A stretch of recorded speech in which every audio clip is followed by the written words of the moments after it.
Today's episode is a roadmap, a template, if you will, to being a great general manager or leader in a restaurant. I last hosted him maybe about 2 years ago. He was such a fantastic guest because he really has solutions to today's most pressing challenges. We talk all about labor, expectations, accountability, and disciplinary procedures. We talk about handling challenging guests, social media reviews, KPIs, and critical finances, taking inventory regularly and prime costs. We talk about winning marketing strategies. Andrew Roy is the general manager of Mahogany Prime Steakhouse. It is a part of a much larger restaurant group, 85 restaurants in the Hal Smith restaurant group. And Andrew is just a superstar GM. So you're not going to want to miss this episode. Stay tuned. Hey, thanks for joining us again on the Restaurant Rockstars podcast. We're glad you're here. And Andrew, welcome back to the show. You were a great guest. It's been a while, but you've got so much to offer our audience. So thanks for being here. Yeah, pleasure to come back. Hey, let's start with something light and entertaining. Do you have any crazy restaurant stories that make you laugh, might make us laugh, or just sort of surprise us? So this one actually happened a couple of weeks ago. So we'll probably talk about this in the course of our conversation, but we had to reevaluate kind of our hours just because our nighttime, it just wasn't as busy after 9 p.m. So we started closing instead of 10 at 9, except for Friday, Saturday. So, fairly recent change, but it's been a net positive. Just we don't get a lot of traffic after 9, especially on Makes like sense. a Tuesday, you Yep. know? So we have a host at work. I'm not going to say her name, but she's such a sweetheart. And she was closing that evening, and I guess she never got the memo that it was only Monday through Thursday.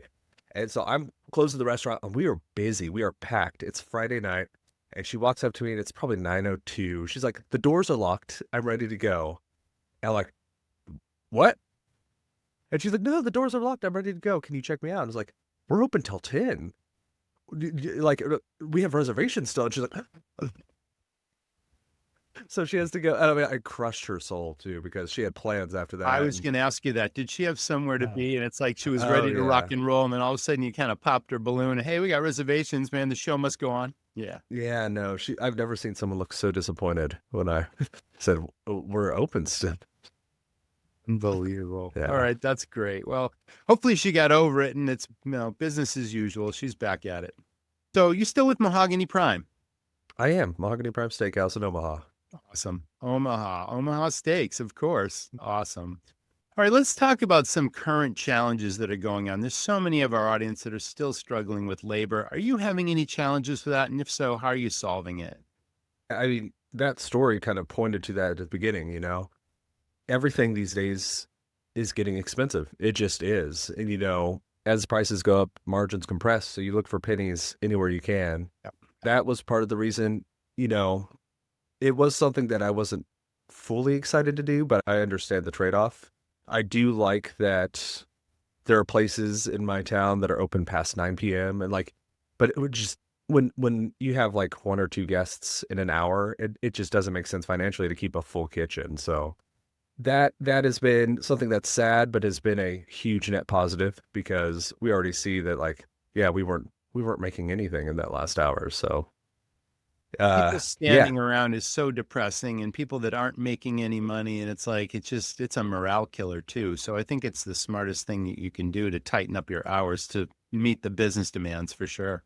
It is, yeah. And I've worked in places that have done things like late night happy hours, and I don't know. I've always wondered if it's worth it to bring in like a crowd that's looking for discounts late at night on drinks. It's a pro and a con. So I think that at least for now, that earlier time is working for us. And so, it's just an hour here, an hour there. It adds up, and it adds up really quickly. And it is something we have been watching. So Mahogany Prime is part of a much bigger restaurant group. In general, are you guys just by reputation fully staffed? Are you recruiting people? Are you looking to hire people? Like what's going on with that? Yeah. Yeah, we're actually, I mean, it's funny that you say this. This is a good time for this. Right now, we are looking for support staff, the server assistants, kind of like our bussers and hosts. It's pretty much like I've done this for 8 years with them. Summer hits, half the kids that said they were going to be here for forever end up deciding, summer's here. I want to pull back hours, or probably going to put in my notice. So we're always looking for people like that. We're always looking for qualified servers. There are a lot of people that are very enthusiastic, hard workers that are applying, but not a lot of people with wine credentials, and that is something we really look for. Of course. We do try to kind of promote from within and get people on the track of server assistant. I mean, maybe you can become a back waiter, run food, maybe become a server from there. But yeah, I mean, it's like anything else, any other industry. We just have endless interviews after interviews, and we're still looking. And we actually could use a kitchen guy right now. So we have someone coming to interview tomorrow, and someone leaves, someone's brother has a need for a job. It's the revolving door that are a lot of restaurants. Talk about expectations, like setting clear expectations and holding people accountable. Because in this business, you mentioned, I mean, there's a lot of transient people. They come in, certain people I call paycheck collectors. They're not necessarily in it to win it. And especially with a higher end place where you really look for quality people. How do you handle, expectations and getting accountability? Is that a challenge at all, or the caliber of people that you attract is just a little bit step above? I mean, our system isn't perfect, and I think there's always going to be a question mark because when you have someone new, you just don't really know until they start. I do think that the way we do paperwork does help a lot. So I am always the one who does the orientation for the front of house employees. It doesn't matter if it's a host, a server, a bartender. I sit down with them, takes about an hour and a half, 2 hours, and kind of go over the handbook and make sure we have all the paperwork, the I-9s, and all the boring stuff that our internal All the auditor details. demands that we have. Yes. And, it's probably 12 to 15 things that I hit every time. And it's things like, if you come in and you get the discount on employee food, we do expect you to tip on the pre-discounted amount. When we're doing testing, if you don't get 90%, you don't continue with testing. And it's those phrases that I'm like, I want to make sure you understand. Are you on board? Great. Let's go to the next one. And it's setting that early. And, even Right. with that, I would say 85% finish training. So there are still people that come back for the next shift, claim they don't know what they were supposed to study, forget, come in like, like even with that expectation, it's just, you kind of have to let people show you who they are as soon as possible and believe them after that. You're setting the ground rules early, and then you're holding people to those standards. And I think that's a smart thing to do. It's like you set the stage immediately for what you expect. And then as soon as someone deviates, they might do a great job for a couple of weeks. And all of a sudden, if their performance slides, it's like you got to call them on it, but you also have to remain fair and impartial. You've got some superstar people, I'm sure, but there can't be favoritism. And I'm sure that's part of your style. How would you describe your leadership style, Andrew, in a couple of words? I think a younger me would be surprised to hear me say this, but I would say calm. And so I think I was a very anxious, very stressed young kid. And I always was throughout most of my life, just about grades and doing well. And, the older I've gotten, the more I've realized that, the whole stoic approach of just control what you can and let the other things take care of themselves, it has helped me a lot. So part of this too is I spent about 10 years working very, very heavy, busy bars and a lot of bar well shifts. So there's no amount of chaos that can come my way that I won't be like, okay, I've seen worse than this. I've seen Friday night, 7 o'clock at the Coyote Cantina in Santa Fe. You got nothing on me. So I think, you need someone who has kind of a emotional, calm, steadied center in the midst of the storm when the storm's happening, because that way you kind of set the tone for the room.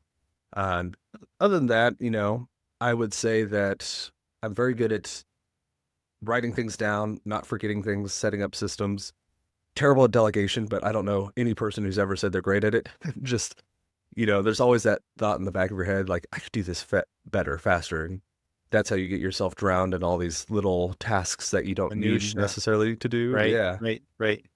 Yeah. And I try to meet people where they are, because I also remember when I was a kid, when I was a, dishwasher, when I was a, bar back, I understand you've got high school, you've got all these things, I try to understand and think back to when I was that way. And yeah, maybe I'm a little bit too lenient sometimes, but better that way than the other way, probably.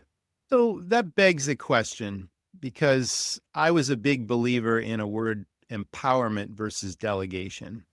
Mhm. because I've always believed that anyone can tell somebody what to do or even how to do it. And people are challenged by that, always telling people what to do. But the difference is recognizing talent and maybe an aspiration in someone that really enjoys the business and giving them an additional responsibility if they accept it. And then if they accomplish that challenge, then you give them some sort of an incentive for doing so. It could lead to a promotion. It could be your next leader in the dining room or back bar, wherever it is. But mostly it's like you give them something to do that takes a little off your plate, and then you give them an incentive or some sort of recognition for doing it.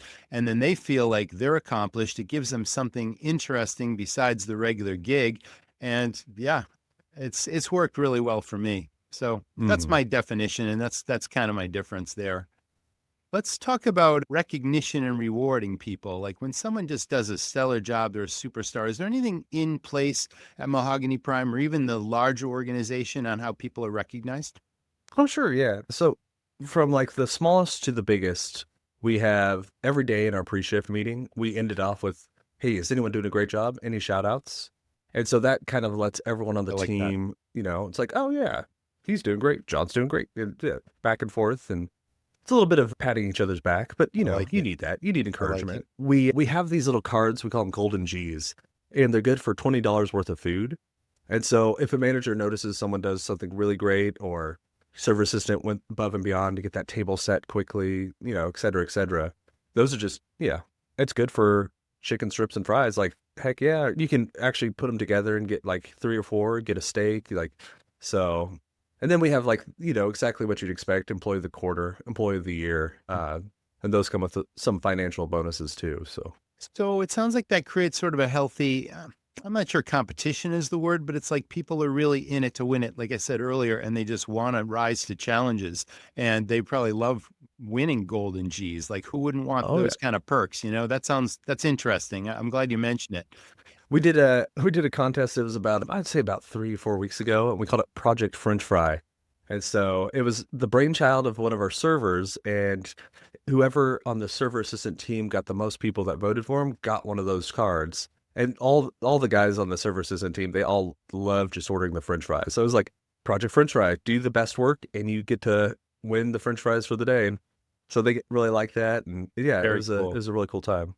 I'm also glad you mentioned daily pre-shift. Give us a basic routine of a typical pre-shift.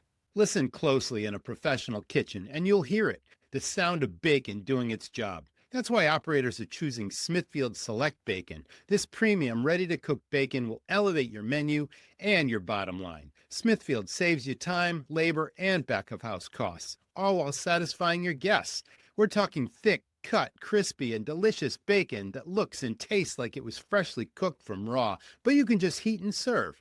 Your guests don't usually compliment the lettuce, but they always notice the bacon. Visit smithfieldselect.com for samples to order. Oh, sure.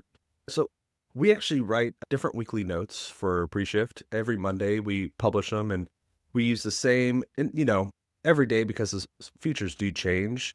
There is a little bit of variability at the beginning, but then we all cover the same topics. So this week is a good example. We're covering a lot of things about wine structure. So what is body? What is alcohol? What is acidity? And I'm calling on people throughout and asking like, hey, what is our by the glass Sauvignon Blanc? What is our by the glass Zinfandel? And it's keeping them sharp, ready to explain things. And, we're always like, I don't mind if someone fails as long as they're trying. And I always like to remind them pre-shift is the ideal place to misspeak, because you'd much rather misspeak in front of everyone else and correct it there than for the guest. Definitely. That guest that asks about that weird grape in that Italian bottle, like I'm sure from last week's pre-shift, people are happy we talked about it. So 15 minutes beginning of every shift, and we break at 5 because we start serving dinner. Awesome. And it also sounds like some strategy session as well. That's great. Yeah. Fantastic. So, upselling and suggestive selling, that sort of thing, is that a routine part of training? Is that expected versus order taking in your operation? Oh yeah. Oh yeah. And I mean, we have certain things that are part of, you have to hit these items. So like we have a feature where it's a half pound of Alaskan king crab legs after it's deshelled, 10-ounce lobster, and steak of your choice. Although we do recommend like a porterhouse. And knowing that spiel by heart, you can even tell I'll probably put that on next week's pre-shift. I haven't said it in There a you go. while. Cool. Like, because every person should at least hear about that. It's a good split. It like makes a lot of sense, and it's a good sell for them, you know? So like that is very much part of the structure. But, you know, you have a lot of freedom when it comes to like alcohol, bottles of wine. Like, you know, you could very much show up if you didn't care and just take by the glass orders and just like kind of wander through the shift and do okay. But if you have that side hustle of like, maybe I'll get my level 1 som, maybe I'll learn about this expensive bottle and have a couple options, like there is also room for salesmanship. So we have kind of like the baseline, make sure everyone's at least hitting the boxes, make sure everyone has the opportunity to hear about what we offer and has the opportunity to buy more if they are interested. But also like the sky's the limit. And it's all about reading tables, of course, and making suggestions the guests will enjoy and appreciate that only enhances the experience. And they don't feel like they're being Mhm. sold. They're just educated, informed, and entertained along the way. So I'm Yeah. glad to hear you And say that too. What? we have a rule which is Yeah. really important for us that, you know, if you're telling anyone about something, you need to somehow in that explain the price. And, you know, we have methods for that. Sandwich it in the middle so it's not what you land on. But that's kind of our standard. If anyone's buying something in our restaurant, they need to know the price. Yeah. That's a great addition to that. I totally agree. Let's talk about discipline.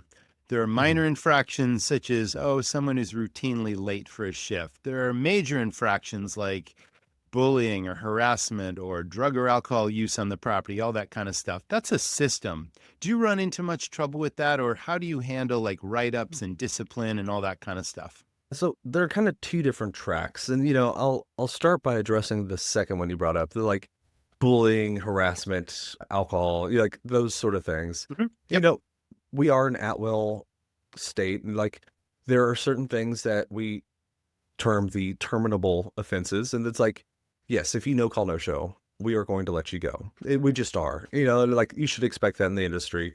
If you show up to work and you're drunk, on drugs, dealing drugs, like we have a list, and I think it's like 15, 16 things. And Zero what I tell tolerance everyone, stuff, right? yeah, everyone I hire, I'm like, none of these are going to shock you. If you steal from someone, we're going to let you go if we find out. You know, like none of these are like, whoa, I had no idea. Besides those, you know, I think tardiness is a great example. So if I had someone who's consistently tardy, after I've talked to them, it still happens. We have something that's called a written communication form. I've heard of them in other restaurants. A lot of people call them like process improvement form or communication. And, you know, like they all have different acronyms depending on where you're working. But essentially, it's a paper that says, you've done this. This is what you need to do. And we sit down, the employee and two managers. We usually try to do it like male, female. So there's no like, you know, they called me into a room and it was really intimidating. It's like, no, we're just at a table. We're talking about it. We need to make sure you know that this can't happen again. And then if it keeps happening, then we have that on file, and it's like you just can't get here on time. We're gonna have to deal with this, you know. And usually that's where it ends. Number one, because usually if you sit down with a manager and it's like, oh, this has become serious enough to talk about, that's usually the end of the line. But you know, we do have people that keep pushing the line, and after 3, our standard is we have the option of termination. So never pleasant, but necessary sometimes. Guessing this is all up front in your onboarding and you're making it clear not only the expectations, but the consequences of certain actions and what you expect, right? I would Yep. think. I onboarded someone 2 days ago, and that's why it's all fresh in my mind. It's like it is in the handbook. And it's just like, this is exactly what it is. Do you understand? Sign the paper. Great. Next. Ongoing. Yeah. So it may happen infrequently or it may happen every now and again, but challenging guests are part of our business. Those people that push things to the limit or they're chronic complainers or they're looking for something for free or something really did go wrong that was the restaurant's fault. Do you train your team to be the first line of, say, defense in that regard, or do you handle most of those types of complaints when they happen? So I don't personally, but our management team does. And since I'm on that team, Yep. I handle my portion. Mhm. So for front of house, if there's ever someone who complains, like server assistant, host, server, bartender, our standard is, oh, like that's horrible. Let me grab a manager just to make sure they hear it. So they never have to handle those complaints. It is all on the manager level. Okay. And, you know, it is one of those things where, like, yes, you do have, like, some people are unreasonable. It is hard to deal with, but kind of the mindset I try to go with is, I don't think on average that most people are crazy or, evil or anything like that. The restaurants winning in 2026 aren't just getting new customers, they're turning them into regulars automatically. That's where Owner.com changes the game. Owner.com runs automated marketing campaigns for your restaurant that send personalized offers, order reminders, promotions, and new menu announcements automatically to your guests. So your marketing works for you every single day. And here's the real power move. Owner.com gives your restaurant your own branded app. When customers have your restaurant app on their phones, you stay top of mind. You can instantly reach guests with push notifications at the exact times they're most likely to order. For more repeat business, more direct online orders, and stronger customer loyalty without lifting a finger, visit owner.com/rockstars. What I don't like is not the people that complain, but the people that don't, because I would much rather fix it. And even if a few people get a free ride or a free appetizer or free dessert Absolutely. off that, fine. If you are, putting up a fuss and there was nothing that was wrong, you being you is going to be your own kind of retribution. But when I hear someone is upset, someone says something wrong, someone is angry, what I usually hear is I didn't feel like I was important enough to the operation. Like no one saw me. They didn't greet me fast enough, or my food didn't come out fast enough. Like something like I should have had more attention paid to me. And so I always try to go to them first. I always try to figure out what happened. And I always try to figure out okay, what can we do? Because I want to make this right. And I always try to go above and beyond. And it doesn't happen that often. I'm sure there are other restaurants that it happens more often. There's some nights that it happens more often. Some nights the kitchen's backed up and we have to talk to more angry people. And we definitely remember it more because it's easier to remember negative interactions than positive ones. For sure. But, you know, I very rarely will find anyone who's just outrageous. It's usually there's a kernel of truth. And if you just go like a little bit and do your best to take care of them, it usually ends up pretty well. Let's shift gears a little bit. Do you get Mhm. involved with finances and KPIs and those types of things, inventory, cost controls? Like, what's your role there? So I actually am in charge of the P&L for the store. So the whole thing, top to bottom. I help with inventory, although I do have like a bar manager who takes care of the inventory. I Good. do have like a kitchen manager who takes care of the inventory, but I'd say about once every 6 weeks, 8 weeks, I will do one or the other of the inventories just to make sure I'm fresh, I'm seeing it, making sure, everything is working the way it should. There's nothing not being counted. And yeah, so weekly I kind of do the numbers, reconcile it, and we have a 4-week P&L period. So Yeah. you're tracking food, beverage, and labor cost, aka prime cost, that kind of thing, and staying on top of it.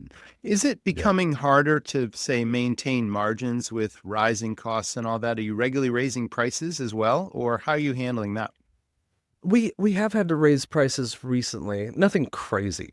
Just a couple bucks. Although I say that and it's like a couple bucks is a couple bucks. So Sure. Yeah, yeah. yeah, our goal is to not raise prices, obviously, because there's only so much that people want to pay, but I think everyone understands. Like we're all seeing it when we go to the grocery stores. We're all seeing it when we Definitely. eat out. It's like Mhm. even when you buy like a dozen eggs, you're like, really?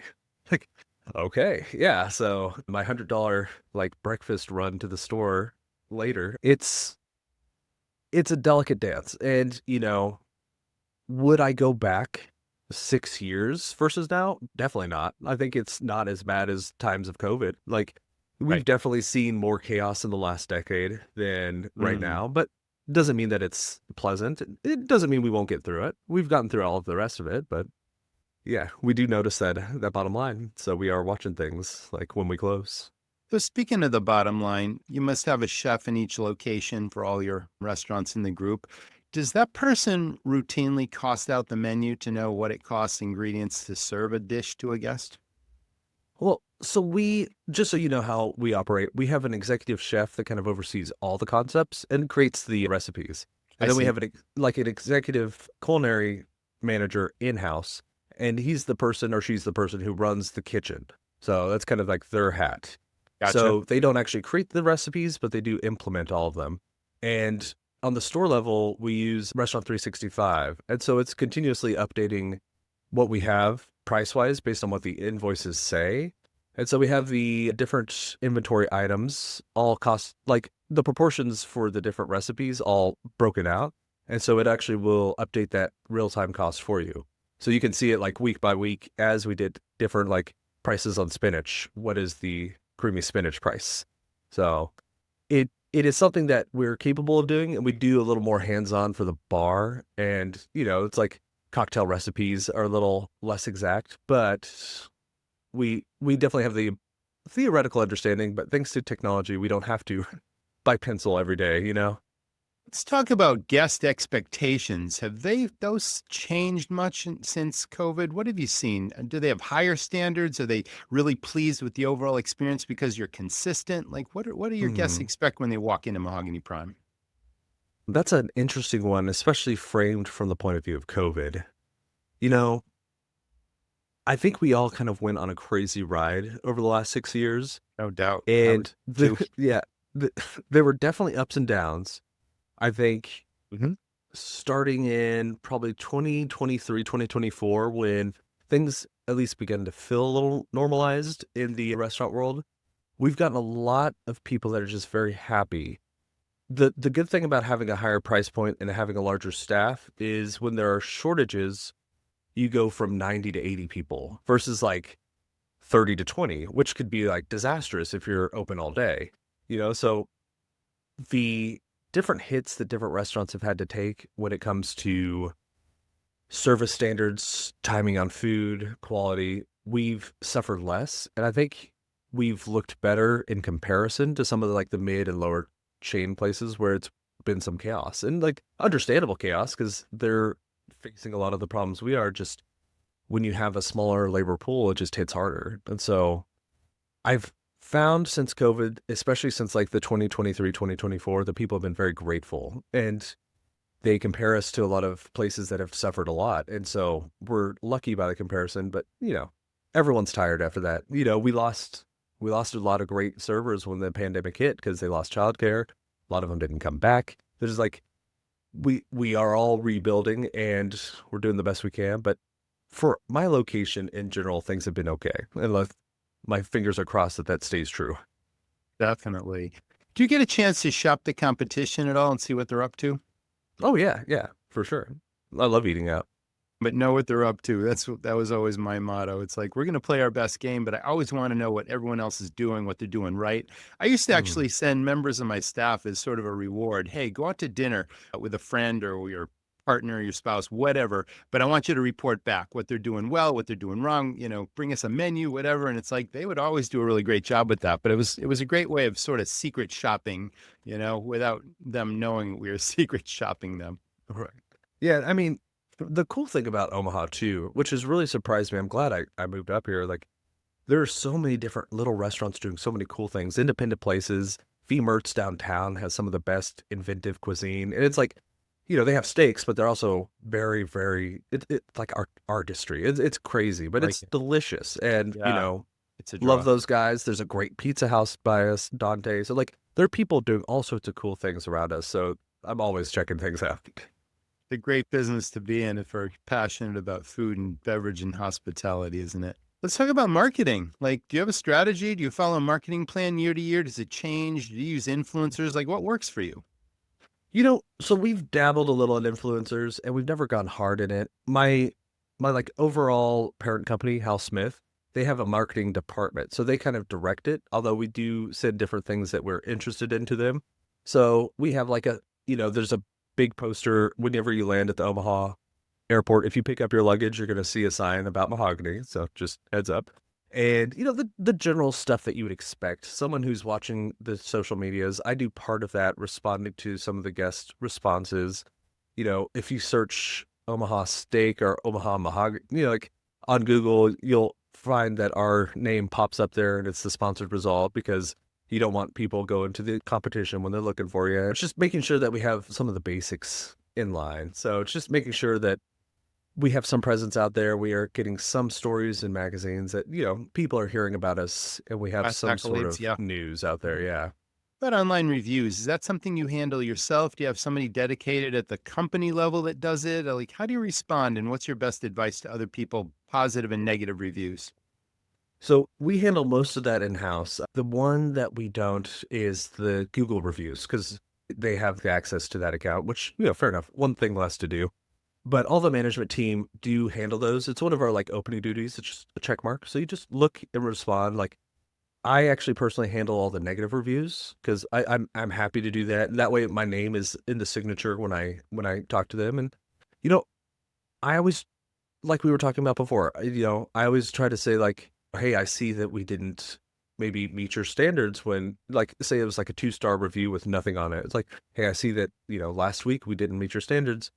you know, I would love to find out more. Please tell me more. And then I just try to find out what happened. Like, was it slow? Like, was the steak just they didn't like the way it was cooked and they were embarrassed to say anything? There are a million Course. little things that could have Of happened. And, course. Mhm. there's that rule of two that we usually follow. So if something went wrong, we try to overcorrect when we are trying to win them back. So, like, they came for dinner with their loved one and they just felt like the steak was overcooked but didn't want to say anything. I'll usually send them enough for dinner for two, like as a gift card, like Nice. come back. And then I always tell them to like, let me know when you're coming in because I want to make sure that, you have the service you need. And I just like to know that. And Yeah, be the I maitre d' and totally just try, make the whole experience as best as it can be. Well, this is a business of relationships after all, relationships with our team members, our guests, our vendors, and it's all about treating people with respect and dignity and hearing them, I think. And that's what I'm hearing from you. It's like you like to listen, you want to learn, you want to improve from, when you've fallen short and make it right for the guests. And that's hospitality right there, or one piece of hospitality. yeah, hospitality 101. Andrew, fantastic. It's been great having you back on the show. I really enjoyed talking to you, and you're definitely a credit to the industry and to management and leaders everywhere. You've given us some Cool. great nuggets of information and lots of things we can apply in our restaurant. So thanks for joining Awesome. me. Thanks, Roger. I'll come back anytime. All right. That was the Restaurant Rockstars podcast. So glad you're with us. Can't wait to see you next time. Thanks to our sponsors this week. Stay well, stay tuned, and I will see you then. Listen, what would it feel like to lower your operating costs, double your sales, lower staff turnover, create raving fans, and design a menu that literally prints money? Our online restaurant training system will teach you to rock your restaurant and transform your business. Head on over to restaurantrockstars.com. It'll take you less than 5 minutes to get started. You've got this.